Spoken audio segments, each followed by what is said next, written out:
Now, after an introduction like that, man, I don't know how I'm going to deliver. I'm sorry, can you all hear me okay with the mask on? I'm so sorry, I caught a cold this week. I'm hoping I won't go into coffee fits during this thing, but so thank you for taking time out of your busy schedules, as Sensei said, to join us tonight in Wahiawa for the Autumn service. Thank you to Yama Sensei for asking me to speak tonight. I wanted to talk about blessings. So we are taught in Konkokyo that blessings are received knowingly and unknowingly. And as Konkokyo believers, we can easily recognize that we are receiving blessings in every moment. The members of this Wahiawa church are especially aware of the blessings of life. Because I know Edna Sensei often talks about and shares stories about her patients and the experiences she has as a nurse. Blessings are all around us. Yet, why do I have such a hard time recognizing blessings? Now, do you wake up every morning praising the blessings you received while you were asleep? I know some of you do, as the Sensei should be saying yes. But I can tell you that I do not. I try to remember to wake up, and the first words I say in my head or out loud is, 今日も命をいただいてありがとうございます. But on those mornings that I wake up and stub my toe on that darn table at the foot of my bed, or wake up with a crick in my neck from sleeping plenty, the last thing in my mind or out of my mouth is arigatou gozaimasu. Nope, it's usually a frustrated, ugh, great. Now I'm probably going to have a headache all throughout the workday, and people are going to be asking me, what's wrong with you? What's wrong with me? Because I'm staring at everybody at a 32-degree angle. Or, how about when you're stuck in a traffic jam? You woke up late, so now you're leaving the house late, and now you're stuck behind this fool who thinks the speed limit is only a suggestion, and you should never come within 10 miles of that said suggestion. Ugh! I can guarantee you the furthest thought in my mind is that this is a blessing. But what if I told you that these situations are actually blessings? That waking up, even with a prick in your neck, is a blessing. We understand what it means to not wake up, right? Maybe waking up with a crick in your neck was so that you could realize the blessing it was to be able to wake up without anything, to be able to bounce out of bed, which I cannot do anymore at this age. But to feel grateful for what I took for granted. The traffic jam, while a major inconvenience, actually forced you to find a different route to work. Maybe an even faster route that you might not have discovered if it weren't for that traffic jam. Or, what if I told you that super cautious driver, who also doesn't understand the meaning of a green light, was actually placed in front of you to slow you down? Because if you had been rushing to work as usual, you would have been T-boned by a car that ran the red light at you. Blessings are not always obvious. They are often not seen until after the fact. And it has been my experience that I often need help in recognizing blessings in certain situations.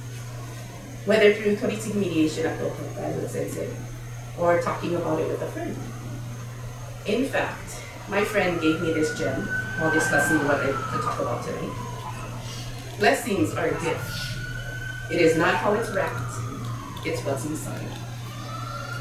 It is through discussions with friends like these that we have identified one crucial factor to recognizing blessings is to have an open mind.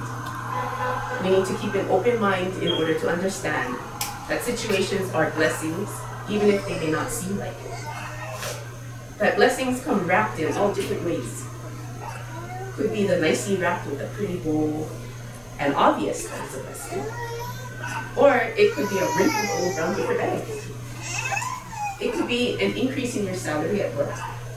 Or it could be a crappy coworker who makes your day miserable, but doesn't realize that by being happy and refusing to help makes your boss see how willing you are to be a team player and actually helps to boost your evaluation at work. So realizing blessings has usually been in hindsight for me. As they say, hindsight is 20/20. Really is true. But my challenge to myself is to shorten the time between the bad situation or irritation and to realizing the blessing in it. Because the faster I can identify the blessings or silver lining, the quicker I can appreciate the blessings and enjoy it more. When blessings are easy to see, I tend to take them for granted. Or they're often soon forgotten. Have you ever noticed that? So it has been explained to me that when you have to work a little harder for something, you'll tend to value it more. I remember completing a marathon more than any other walk in the neighborhood that I ever did. I remember taking 3.5 hours to get my foot up Koko Head Crater and come back down, more than walking up University Avenue. When a blessing isn't clear until you do a little soul searching or have to dig a little deeper to understand it, it means a little more. There are still times when it is almost impossible to recognize blessings in situations. Like what is happening between the Hamas and Israel, or other things, as mentioned in the side sheet, natural disasters and such. It is so much harder to see blessings in situations like these. So instead, I choose to try to see the silver lining in everyday annoyances and use it as faith practice to catch signals to pivot and use it as to pivot and find the blessings in even the really difficult times. I invite you to try and do the same. I feel it will help us to find more reasons to be grateful for what we have and to build that better bond that comes in.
We just returned from visiting Konko to attend the Ikigami Konko Daijin, and on October 8th, we commemorating the 140th year blessing of the farm.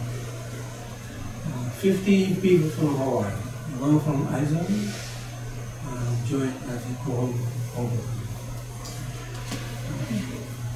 The service for all the food, maybe probably 18,000 people now. It was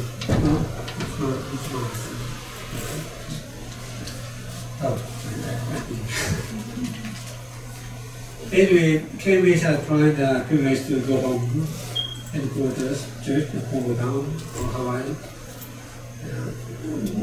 On the day of service, we wake up at 3:30 in the morning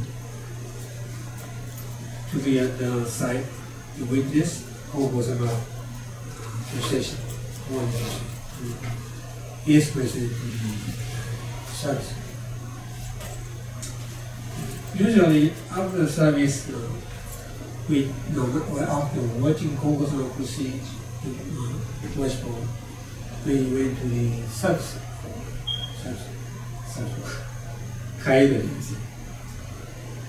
Usually, on those kind of big service days, to see mediation at the government's headquarters, Konko-sama serving on we need to be assigned. Everybody can freely go to the mediation place. But this time, it seemed there are no restrictions, so I was in line waiting to see the mediation. I asked my wife to sit with me.